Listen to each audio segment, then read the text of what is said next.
अस्सलाम वालेकुम दोस्तों हमारे चैनल को सब्सक्राइब करें, बेल आइकन पर लाजमी क्लिक करें बाहर के ब्लॉग मुख्तलिफ किस्म के मंजर और फ़न और टिप्स देखने के लिए। आज की वीडियो में आपको बताने वाला हूँ कि मोबाइल चार्जर पर लगाते वक्त ये गलती कभी ना करें। कौन सी गलती?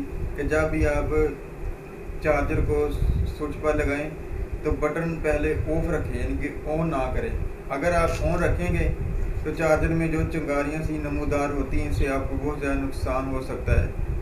इससे कुछ लोगों को नुकसान हुए भी हैं। बाज़ का गैस ऑन हो या चार्जर के जलने का, ख़राब होने का खतरा, गैस ऑन हो तो आग लगने का खतरा, जिसकी वजह से कई नुकसान हो सकते हैं।